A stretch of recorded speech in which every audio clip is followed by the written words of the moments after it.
Hi guys, in editing, Joe here. Just want you to know that sorry if the audio in this preview seems a little bit different to usual. I didn't realise that the default microphone for my PC was set to my webcam mic, not my podcast mic, so the audio isn't the usual quality. Anyway, I'll make sure to change it for next time. On with the preview.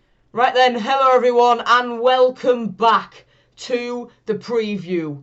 This time it's Hull City versus Lincoln. Am I confident? No. But as the match details come on this time, the difference between this one and the one last week is this one is in the league. This one is for points, not for progression.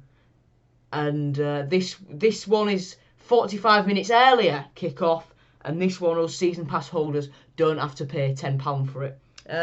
On to team news then. Richie Smallwood came off injured in the 22nd minute of Hull City's 1-0 defeat against Burton Albion in the last game. Smallwood went down after a collision between himself, George Long and Louis Coyle. The extent of his injury is unknown, but Grant McCann has confirmed he will 100% miss this top-of-the-table clash. Alfie Jones is out for around 5 more days after limping off against Swindon with a hamstring problem. Gavin White is out for 2 to 4 weeks after picking up an ankle injury in training. Callum Jones is in training but a long way off returning to action after what's nearly a 4-month hamstring layoff now. Tommy is expected to return to training from his calf injury in approximately 2 weeks' time and be ready to return to action by early March. And Brandon Fleming, groin and Festus Arthur thigh remain out injured. On to ref watch then. The referee is Seb Stocksbridge. The two linos, assistant referees, whatever you want to call them, Gareth Mellor and Simon Clayton. Thomas Bramall is the fourth official. On to stats then. Hull City had 7 shots against Burton. Of these 7, you can see it there. It's in big. It's bigger than the rest of the text. None were on target. No shots on target against bottom of the league, and we're the best attack in the league. We could have double the amount of goals we have right now, and we had no shots on target against bottom of the league. How embarrassing. Anyway, we had 56% of possession, committed 17 fouls, made 15 tackles, won only 41% of aerial duels in the game. For reference, against Lincoln we won something like 87%. And City made 508 passes in the game, with a pass accuracy of 77%. What do I think then? Callum Elder was one of the better players on Saturday, yet he was the one getting slandered. My next door neighbour knows this. I go knock on his door every day and chat to him about City and whatever, because he's not a spring chicken anymore, to say the very least. But I come and have a chat to him, and he knows that I prefer Brandon Fleming to Callum Elder and whatever. But to see him being used as the scapegoat is horrendous, because he did nothing wrong. Yes, you can say, but he won't goal side of his man before the goal. But Reece Burke threw him under the bus with a pass. They were on the counter. He was coming back from an attacking position. What do you want him to do? Wilkes, KLP, Honeyman and McGuinness all did nothing. To be honest, pretty much everyone had a shocking game. But to pick Elder out, and who was one of our best players, is very harsh. I think we'll struggle to get playoffs. I always try and be the optimist. It might not come across in this, but I always try to think positively. But at this point, it's very hard. It's very hard. And if we don't go up, get rid of Grant. And we seem to struggle against physical sides, especially with smaller pitches. No shots on target against bottom of the league, as I said there. It's just embarrassing. It's shameful. And the pitch at the Caircon won't be any better because we've only had more rain since last Tuesday. Today, near me, it was snowing all Saturday night. So that all laid overnight. By the time I woke up and opened my curtains, the rain was washing it away. And since then, it's been trying to snow, trying to hail, and trying to rain all at once. So the weather doesn't know what it wants to do with itself this Sunday. But yeah, so I don't think the pitch will get any better. And FC season starts next month, Hull FC. So I don't imagine the pitch getting much better after that either, when rugby starts on it and it's getting even more use. Anyway, on to head-to-head battles then. Greg Docherty, the man in a purple patch at the minute, will have a midfield battle with James Jones, and Callum Elder will have to stop Harry Anderson, and we'll get on to what he did last time out in a bit. Current form, we pretty much all know that. Lincoln looking brilliant, us We were looking brilliant for a bit, now we're slowly declining. And the league table shows you we are slowly declining. Lincoln, 3 points clear with a game in hand. Doncaster behind us on, I think, goals scored with 3 games in hand. Peterborough, 2 points behind with a game in hand. Doncaster, Portsmouth, 3 points behind with a game in hand. So it isn't looking too great, for us to say the very least. On to around the grounds then for these games in hand in League One. Accrington face Plymouth, Blackpool face Burton, Bristol Rovers face Oxford, Northampton face Wigan, Peterborough face Ipswich, Portsmouth face Swindon, Rochdale face MK Dons, and Shrewsbury face Sunderland. We looked at this one last time out in the last preview last time out. Today it's a memorable match when we lost 2-0 at Sincilbank in the equivalent of League One in 2004. Yeah, we covered that last time, but on to last time out. This is very fresh in the memory. We drew 1-1 just a week ago at the KCOM in the Papa John's Trophy. Lincoln won 4-3 on penalties. For us, Richie Smallwood stepped up, missed. James Jones, scored for Lincoln. There we go.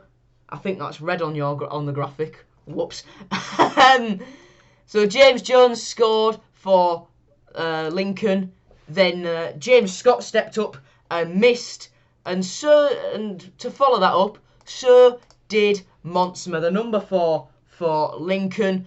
Then Billy Chadwick stepped up, put it away to level the scores. And Harry Anderson missed, having scored in the game. Then Keane Lewis Potter stepped up and scored. Sorry about that. And then Anthony Scully stepped up and scored. Callum Elder stepped up and scored the penalty that was the pick of the bunch. Then George Grant stepped up and scored. Then Brennan Johnson scored. I've got these in the wrong order. Whoops. And then Jordan Flores missed. Anyway, on to shared shirts now. Then we're looking at Jack Hobbs today. He was at Lincoln's Academy from 1999. He left there in 2005 to join Liverpool. Made 1 appearance for the Imps. Didn't score a goal. For us, he joined us in 2011 on loan from Leicester. He played 13 of his 78 Hull City appearances whilst he was on loan at us. Then he came in permanently and he was pretty decent. On to my predicted 11 now then in Grant McCann's obvious 4-3-3 formation. In goal, George Long keeps his place. At the back, right back is Louis Coyle. The 2 centre-backs are Jacob Greaves and Reece Burke.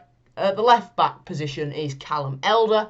Central midfield trio, we know Smallwood, Regan Slater takes his place alongside George Honeyman and Greg Doherty. On the right, we've got Malik Wilkes. On the left, we've got Keane Lewis Potter. And up top, we've got Josh McGuinness. Right, just in editing Joe here, realised I forgot to mention who Grant McCann's substitutes were. So here they are. The bench is Matt Ingram, James Scott, Josh Emanuel, Jordan Flores, Dan Crowley, Max Clark, and Billy Chadwick. On with the rest of the preview. That's the team in picture form. That's the team on the pitch. Now, I've seen comments, petition to bring back Joe's wanted 11. He's here, baby! Woohoo! You can see there we've crossed out Grant McCann. There's a picture of him with Paul Cook, so we've just stuck Hull City logos over the Wigan stuff. And Grant McCann's got Peterborough on his trousers because all the players he signed come from there. So in the 4-1-2-1-2 formation, in goal is Matt Ingram. At right back is Josh Emanuel. The 2 centre-backs are Sean McLaughlin and Jacob Greaves. Left back remains Callum Elder. Central defensive midfield, we've gone for Max Clark. Now, lest we forget, when he came out the academy, he was a defensive midfielder. When Leonid Slutsky put him at left back, Slutsky said he is only there temporarily, but then he brought Stephen Kingsley in, and he was so Clark stayed there pretty much full time.